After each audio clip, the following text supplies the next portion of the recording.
This is VSiN, the Sports Betting Network.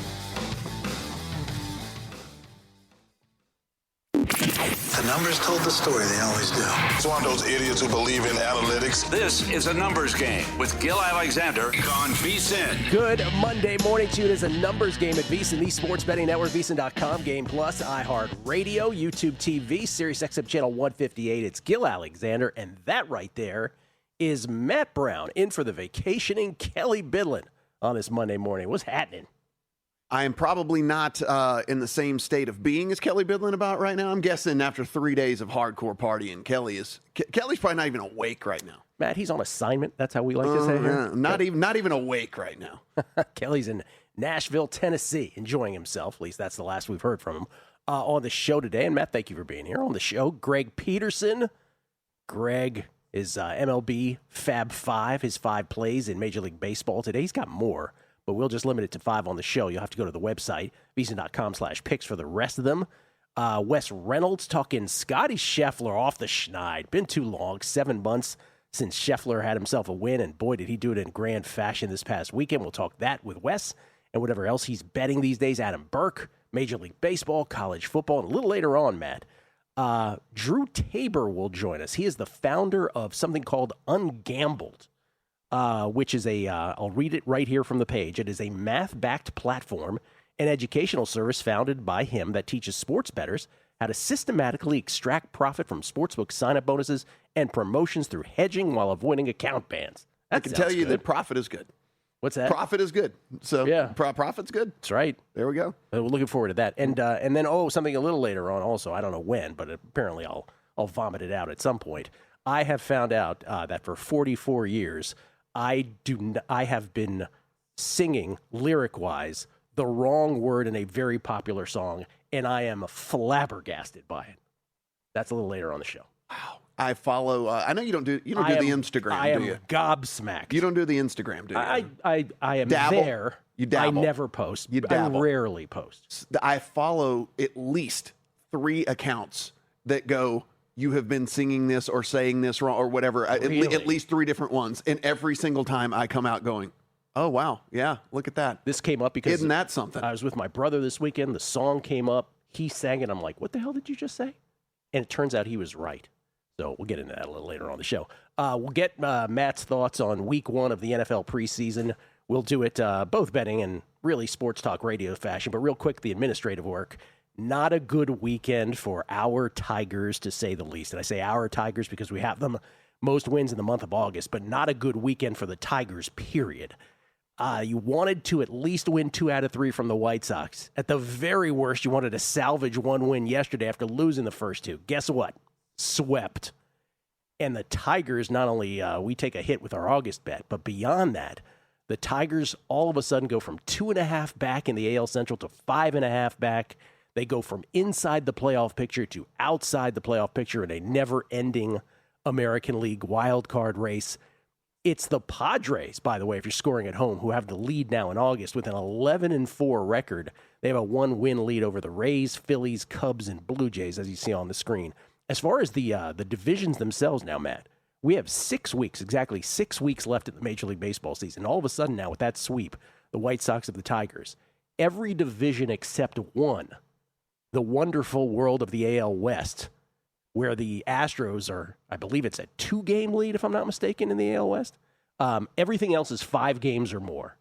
Might this be a season where we will be bereft of any pennant chase? I don't think so. Not because pennant chase, but division race. I'm sorry. I don't think a lot of these teams are any good. I think we are always live for these 5, losing 5 out of 6 down the stretch here. I mean, like 38, 39 games left for a lot of these teams out there, and it seems like if you just look at the raw numbers, you're like, okay, well, this is probably done. But man, how many times have we seen, even out of the almighty Dodgers had that giant skid, right? I mean, like, I'm not sure they haven't stopped skidding. Yeah. I mean, they had a giant skid along the way. Like, I don't know if any of these teams are actually really all that great. I mean, and it's crazy to say, right? Yeah. I mean, it's crazy to say when you look at the lineups, but man, I think that one of these races, if not 2 of them, is going to end up, we're going to look up and go, I can't believe we're 11 games left in the season and this thing is within a game of each other. Could the Dodgers, since you bring them up, Could the Dodgers end up? I know we've said, I've advocated not betting them to be the number 1 seed, but I said all they care about is being the number 2 seed. Could the Dodgers not get a first round bye? Yes. No, that is very much in play. Very much in play right now. Yeah. Dodgers not really nursing. Yeah.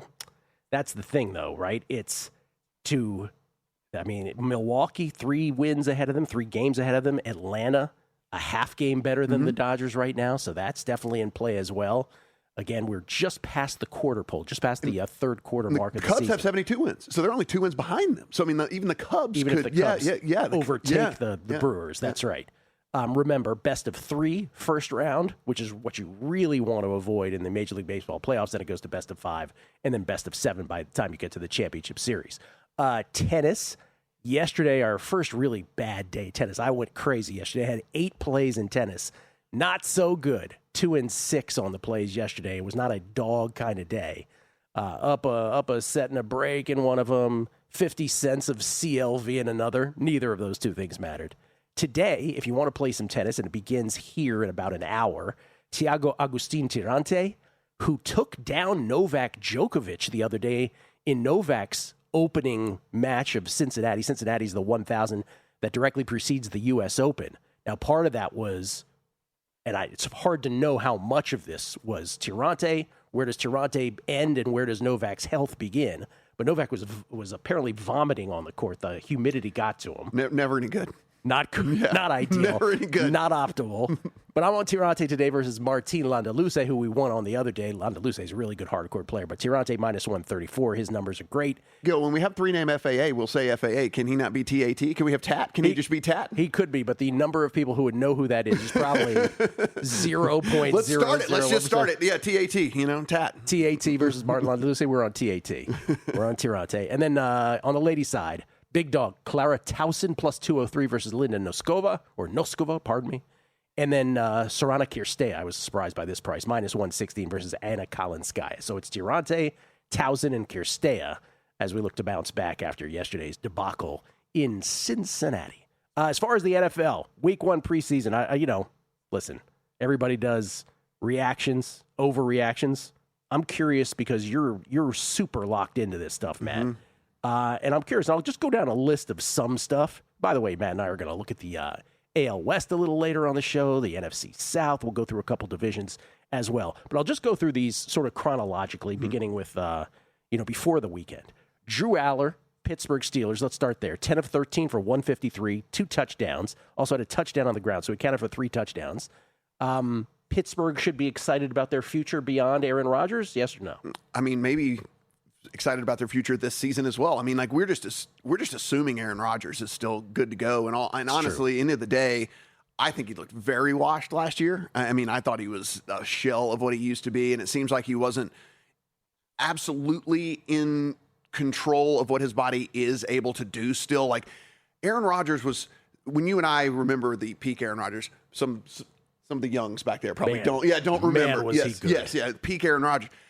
He had that like Patrick Mahomes about him, where it's like he had that escapability, he extended plays. It was like never fast, but just sneaky, elusive, and like would make the throws. And also, he was getting run down from behind by defensive linemen last year like nobody. He's still trying to do the thing that just his body won't do. Looks old anymore. Yeah, and so I just wonder if he is still a smart guy. If he looked in the offseason, watched some film, and goes, I gotta get that out of the game. I almost have to self-sack like Brady was doing there for a while.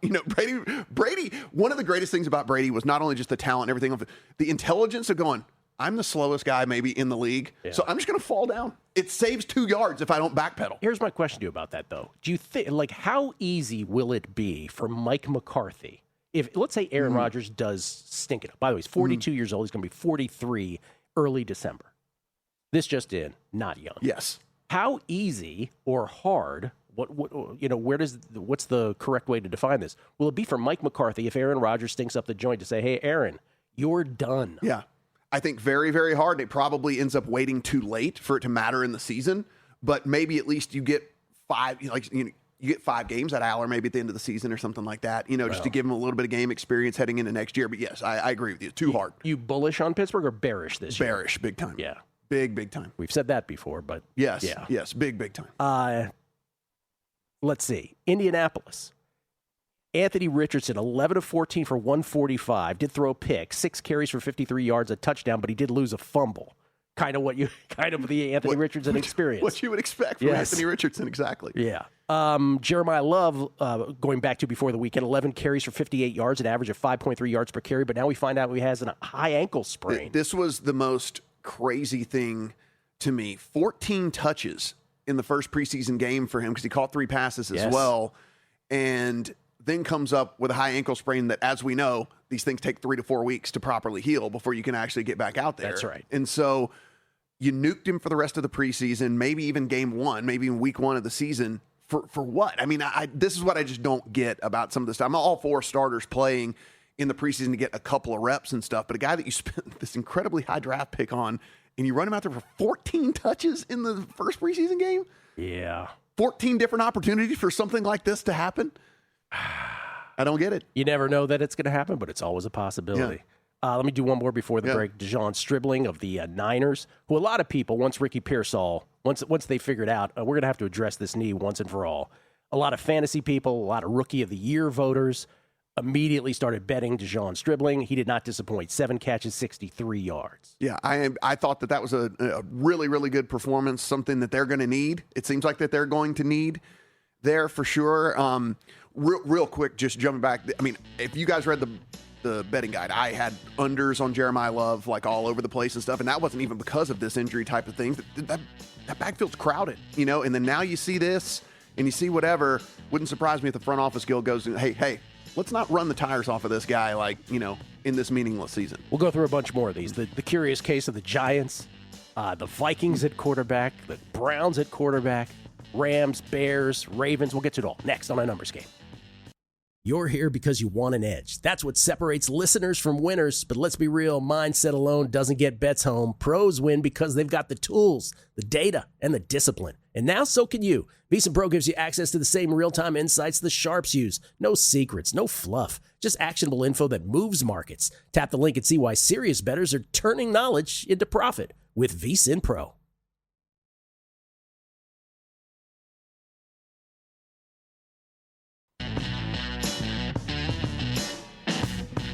A Numbers Game on VSiN, the Sports Betting Network. Week 0 of college football is almost here, with the NFL regular season right behind it. Now's the time to get your edge with VSiN Pro. Join VSiN Pro today. Get instant access to both our college football and NFL betting guides, packed with team previews, power ratings, proven betting systems, and best bets from VSiN's top analysts. And that's just the start. You also get daily best bets from VSiN hosts and guests, real-time betting splits from DraftKings and Circa, AI-powered prop tools and matchup analysis, plus 24/7 video on the VSiN Watch app. Start today for just $9.99 or save 50% with a VSiN Pro annual subscription. Sign up now at vsin.com/subscribe. That's vsin, that's VSIN, I should say, .com/subscribe. Colin Murphy pointing out that at FanDuel, Matt, Advocate Skirmish, they allow you to parlay MLB playoff seeding. So he said he got down on Saturday with Milwaukee 1, Atlanta 2, Dodgers 3, Cubbies 4 at 17-1.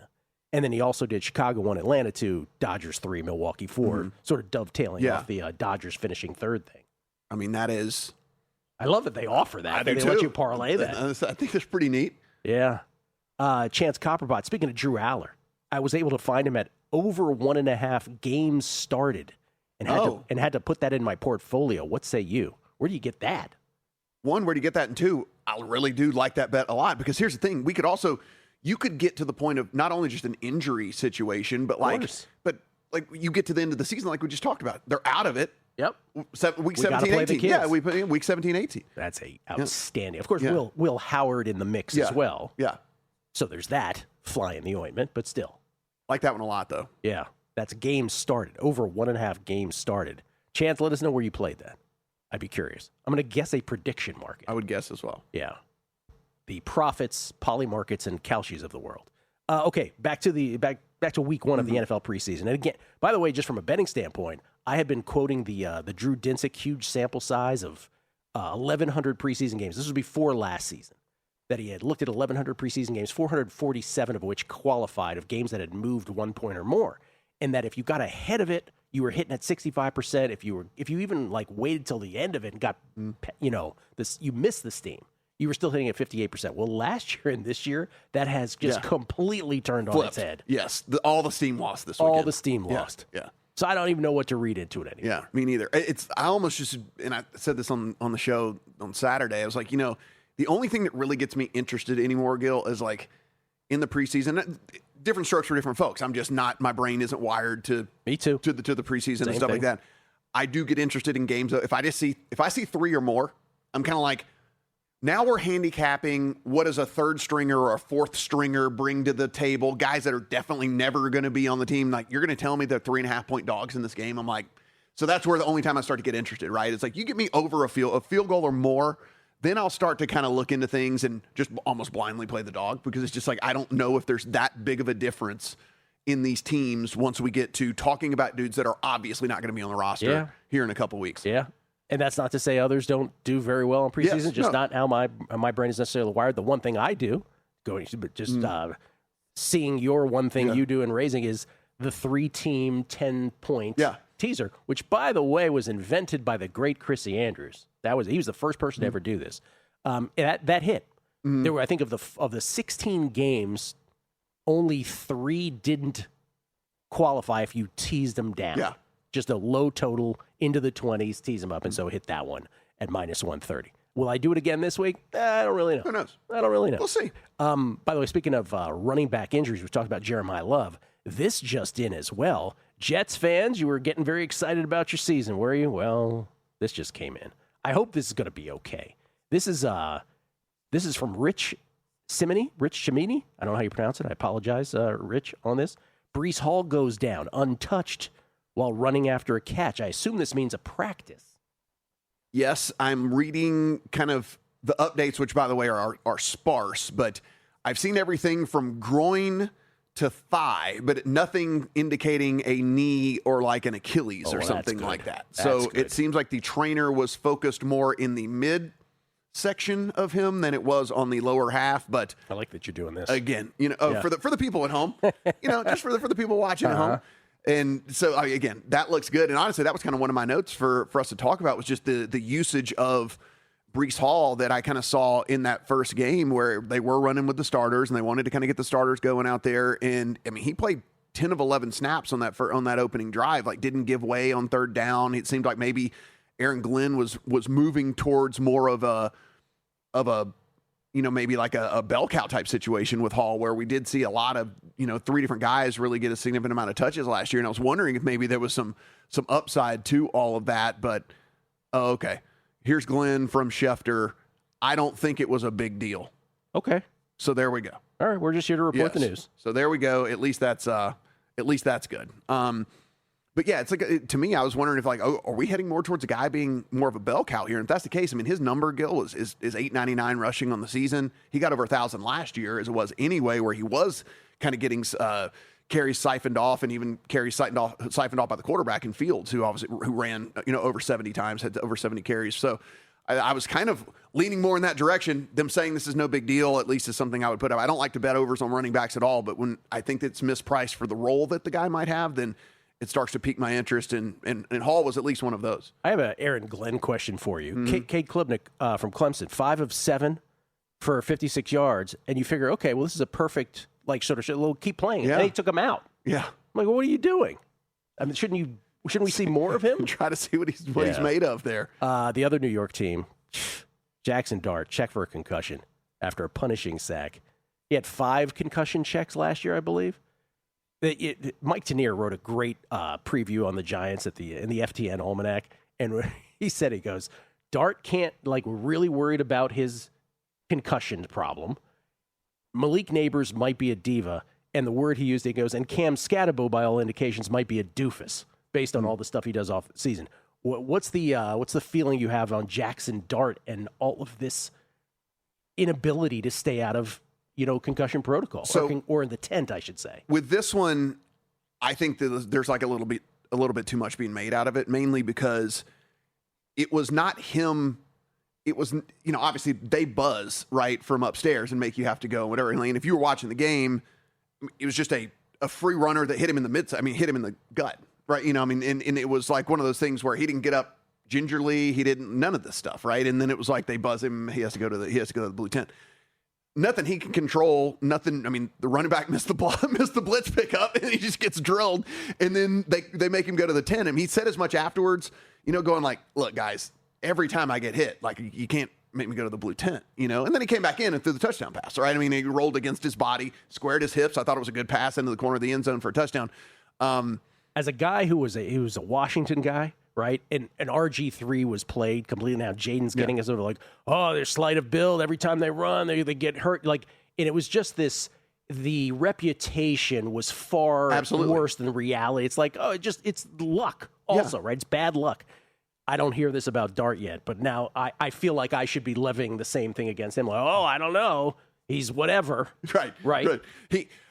He should know that his running back's not going to pick up that free runner. There's all kinds of conspiracy theories about that, which get into politics. So like they don't like Dart's politics, so they block for him. And all. It's ridiculous. It's crazy. I do think on the Scattaboo thing, just again, if you're a season-long prop bettor and all of that or whatever, you might be in the middle of a three-headed monster there in that backfield because Tracy and Singletary all got reps with the starters, as did Scattaboo. Scattaboo's rushing props at 825 yards, which is basically a starter's role for a running back or something.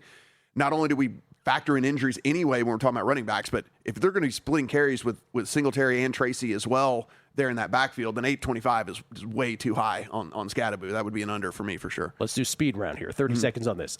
Minnesota. This is more sports talk radio than it is actual game. But did you hear the J.J. McCarthy versus Kyler Murray when the reporter was like, how's everything going? And Kyler Murray was very politically correct. Oh, good kid, learning, everything else. And McCarthy's like, well, it's awkward. I'm on one side of the room and he's on the other. You read anything into that? Yeah. McCarthy's attitude is not good. Not good. No. Yeah. You don't hear any of the receivers coming out and like taking his back either or anything like that. It's just kind of like, Kyler's our guy. This is back in the day for those who remember. This has Jay Schrader, Doug Williams vibes in the 80s. Deshaun Watson, 11-15 for 126. Shador, 6 of 11 for 79 and a really bad pick. Yeah. Deshaun starting, right? I am 1,000%. Because you can't go Shador, Deshaun, back to Shador, but you can go Deshaun to Shador. That was exactly my point. You can't do that. This has nothing to do with anything, but I was like, Case Keenum's playing for the Bears. He was 9 of 10 for 151 and 2 touchdowns. That's amazing. Yeah. I was like, his best year was 2017 with the Vikings. 24 unanswered points for the Bears when they handed the play sheet over to Antoine Randall L. So Ben Johnson gave him the play sheet and said, go to town, 24 straight. And then the last one, which is maybe the headline, Ty Simpson of the Rams, 21 of 25 for 190, 2 touchdowns, no picks. Yeah, it was good. It was efficient. It was whatever. He didn't throw the ball down the field at all. Like there was no air yards. Yeah. There was no anything like that. So, I mean, it was safe. But listen, completing passes and not throwing it to the other team is a skill in the NFL. What about the kid for Baltimore? Do you see the 22 of 28 for 224? Go to town, buddy. Go to town, buddy. Joe, how do you pronounce it? Fagnano? Let's go with that. Yeah. Okay. Greg Peterson, Fab Five, Major League Baseball, next on a numbers game at VSiN, the Sports Betting Network.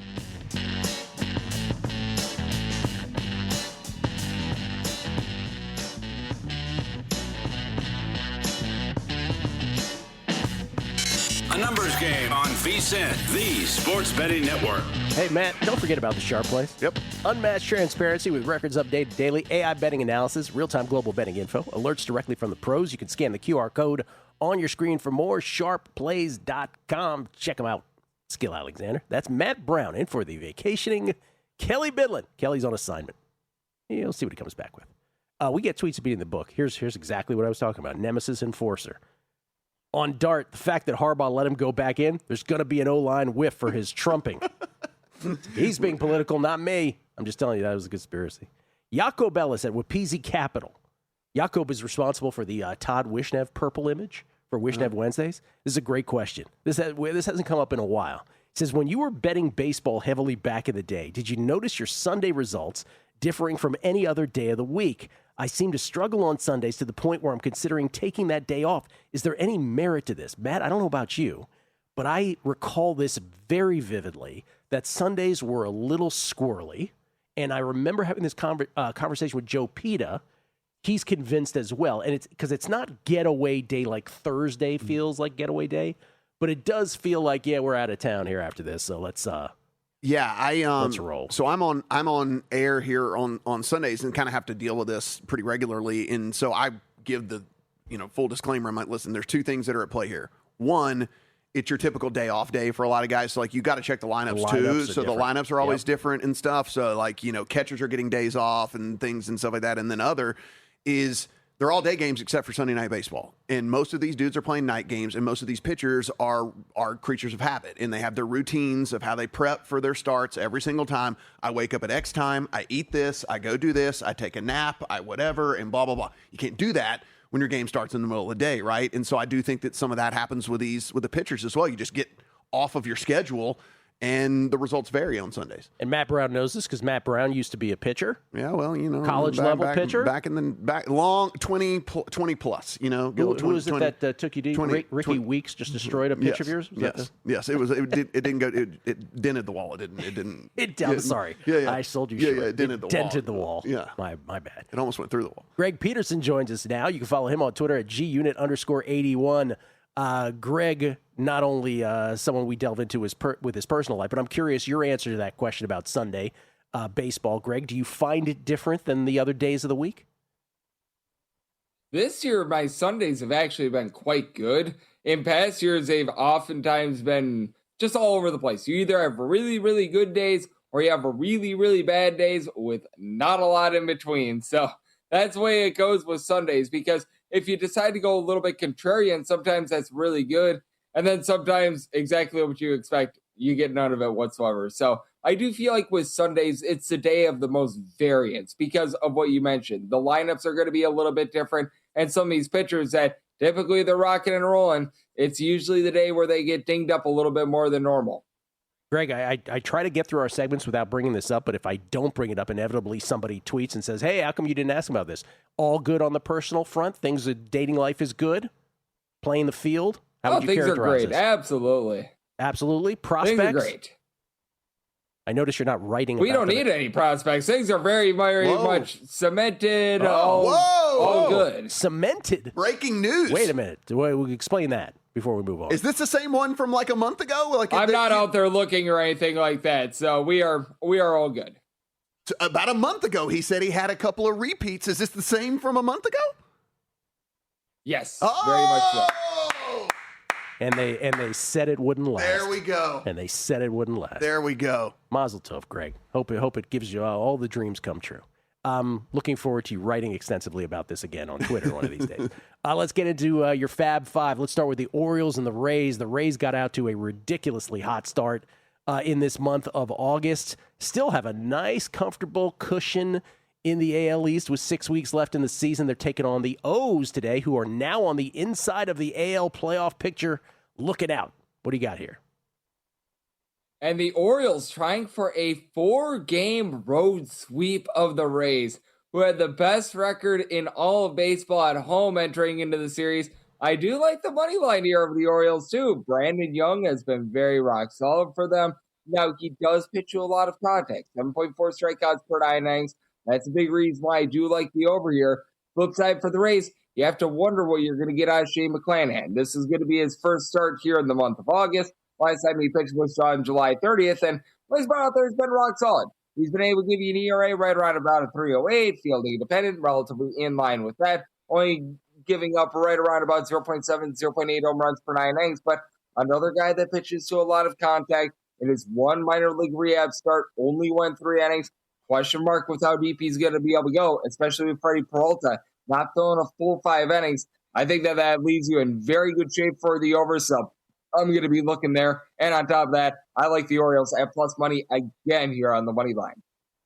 Greg, I like to fight with you when it comes to baseball. I like to find something that I'm on the opposite side of, and I can't do it here because I am also on the Braves today against the Twins on the road over there. Tell us why. I'll tell everybody else later why I like it. Absolutely. And Martin Perez is due for some regression. So I did take the over overnight as well when this was 8.5. He's got 2.96 ERA and a 4.19 fielding independent. But even though I think Martin Perez is going to regress, man, it's not been great for Bailey Ober this year. Career low 6.1 strikeouts per 9 innings. He's giving up 1.5 home runs per 9 innings. And then you've got the better bullpen on the side of the Atlanta Braves. Number 2 in terms of bullpen ERA in the National League, the Dylan Lee, Dylan Dodd have been solid. And while the Twins revamped things with bringing in A.J. Minter, Jeff Hoffman at the trade deadline for their bullpen, yeah, it's still been very shaky. Bottom 8 in terms of ERA. Byron Buxton says coming off the injury list has happened himself. And initially for the Atlanta Braves, they continue to be a top 8 offense in terms of run production. So I took a shot on the over, and with the Braves was fighting them minus 120 overnight. Still seeing quite a few minus 125s. I like them on the money line. Padres and Mets, Greg, both teams playing good baseball, especially the Padres. As I mentioned earlier, 11-4 in this month of August. Padres, though, still probably not going to get the division. Still a big deficit to the Dodgers, though it's dwindling a little bit here of late. Really more important for them, the wild card situation where they are currently in, but with only a 1-game lead over the Diamondbacks. Mets are a slight favorite in this game. How are you playing it? And how about the Mets trying to play spoiler all of a sudden? Like Juan Soto goes down, and when he went down, team was averaging only 4.05 runs per game. Since he went down with an injury, they're averaging closer to 4.85 runs per game. They've been better in 21 games without Juan Soto than they were with him. Don't ask me how, don't ask me why, but hey, you know what? The Mets are rolling. Noel McLean, in my opinion, is a better starter here. Now, he does post up a 4.15 ERA at home compared to about a 2.80 ERA away from home. So that puts me on the over of 8, but he's a better pitcher here, in my opinion, compared to Walker Buehler, who's been posting up a 4.88 ERA, fielding independent point source positivity, but he's had his issues away from home, posting up an ERA about a 5.47 for the Padres. They do have the better bullpen. When you're able to go to all these guys like Mason Miller and company, that does help out. And I will say this for the Padres, averaging about 5.3 runs per game since the All-Star break, top 5 mark in all of baseball. Like the over, and give me the better pitcher here with McLean on the money line. Let's talk about my White Sox here. Already cashed that ticket. The over on the wins for the season. Nice. I have a 70+ on them as well at a little over 2-1. So let's get to 70 here. White Sox. What do you like today in that one? And they are going to get over 70. I can tell you that. And I do think that they present some value here on the money line because Luis Castillo, love what I saw from him in his last start. Overall for the season, about a 4.95 ERA. The overall numbers are not amazing, but 10 punch-outs in that start against the Reds. Flip side, you do have a guy in Shohei Managa that has given up the deep ball quite a bit.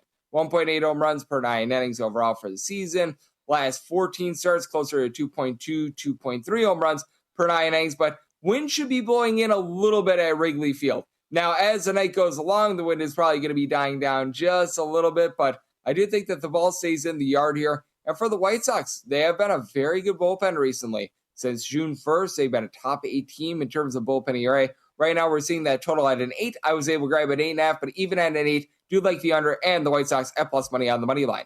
All right. They're still the team that everybody thinks will win the World Series, I guess. But the Dodgers have hit the skids in a big way here. They're at the Rockies. They're at Coors. They're huge favorites, $2.50. But you like the Rockies on the run line here.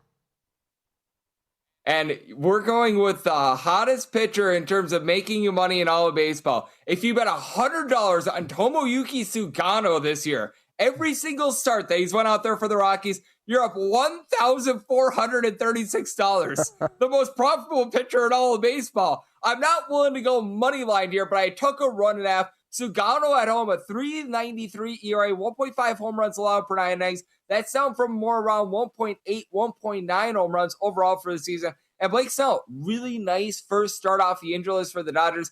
Need to see a little bit more before I can really believe in the Dodgers being this big of a plus price. I took the under, and I took the Rockies at a 1.5 at plus 140. And who hasn't bet $100 on Tomoyuki Sugano every single been time on the hill? Exactly.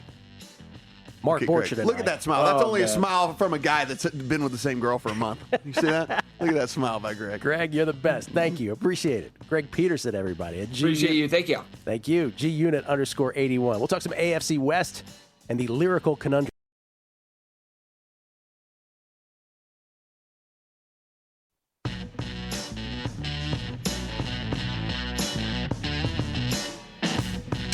A numbers game on VSiN, the Sports Betting Network. Back on a numbers game, live from Circle Resort Casino, downtown Las Vegas. Gill Alexander, Matt Brown in the hizzy.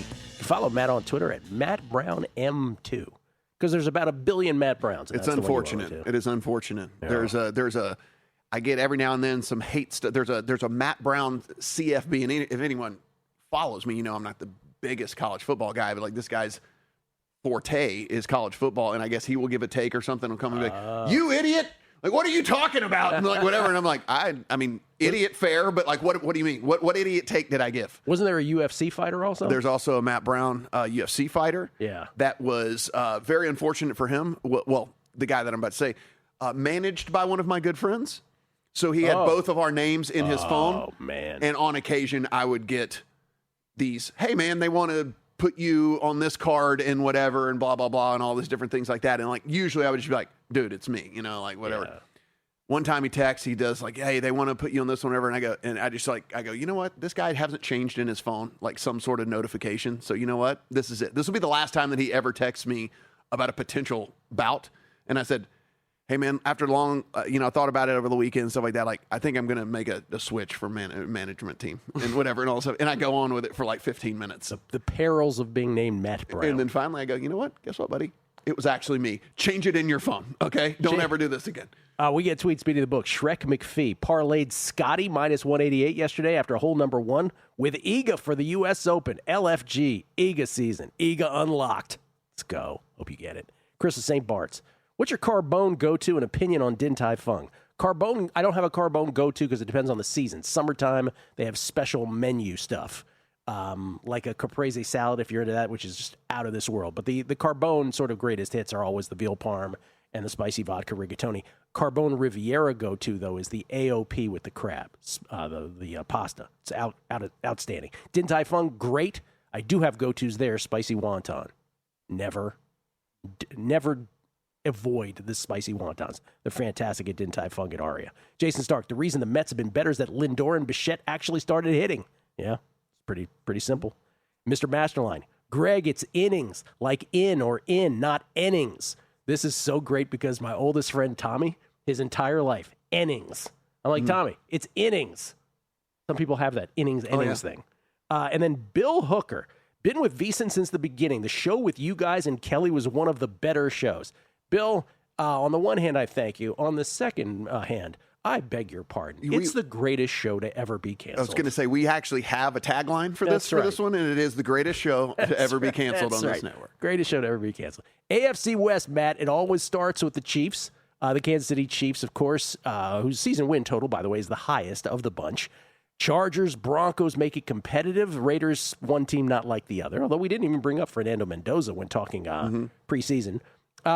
No better way to start a Chiefs conversation or an AFC West conversation, but specifically about the Chiefs here, with no better way than with Steve Smith, Sr., the former great NFL wideout, who had this to say about his thoughts on Rashee Rice coming back this year.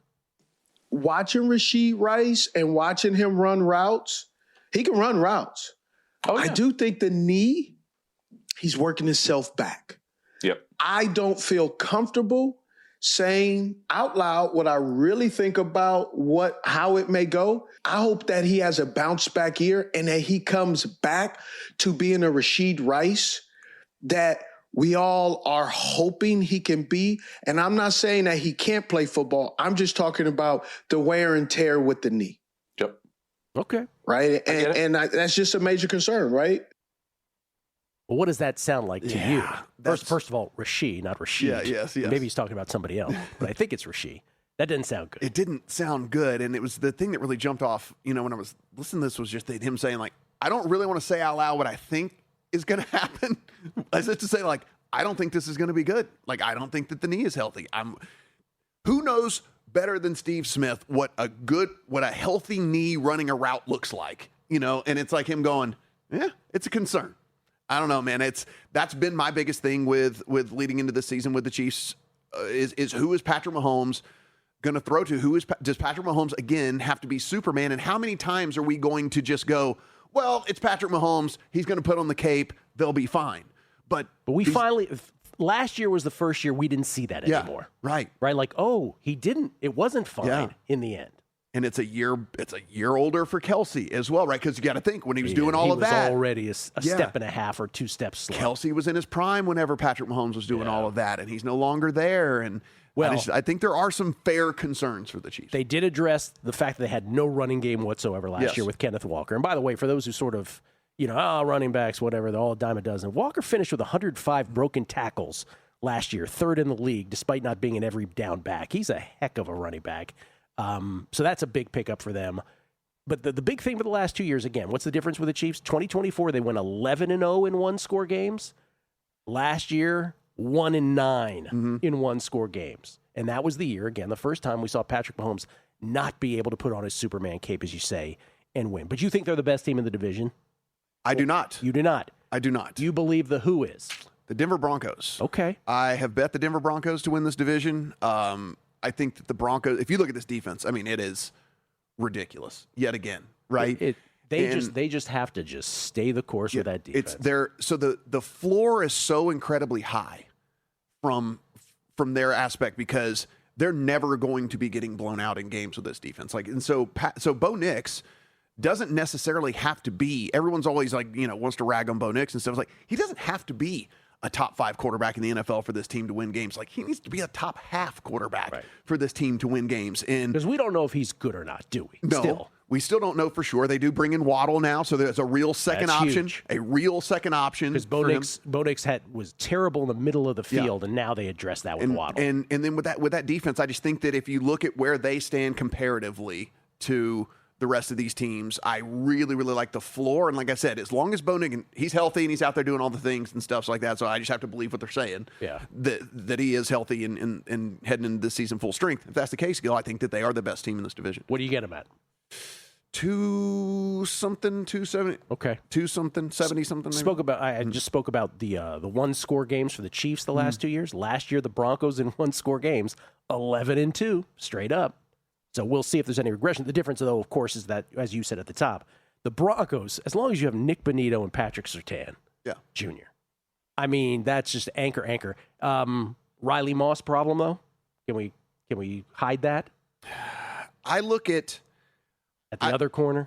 I don't think that we're really going to need to worry about that too much whenever you look at this defensive line and the pressure that they are very likely to put on the majority of these dropbacks. And then also, great at linebacker, great at safeties again.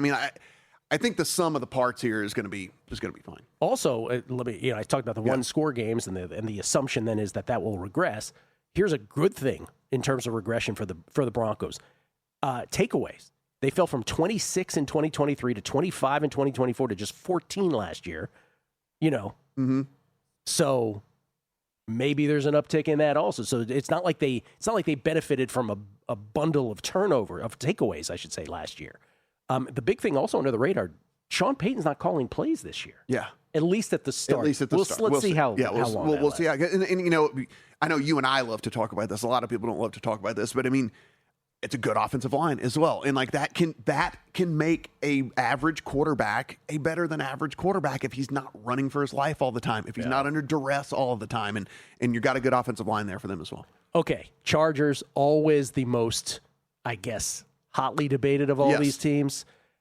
Justin Herbert maybe has a playoff problem. He's thrown 2 touchdowns and 3 playoff starts, all losses, taking 13 sacks in those games. Chargers' schedule is the issue.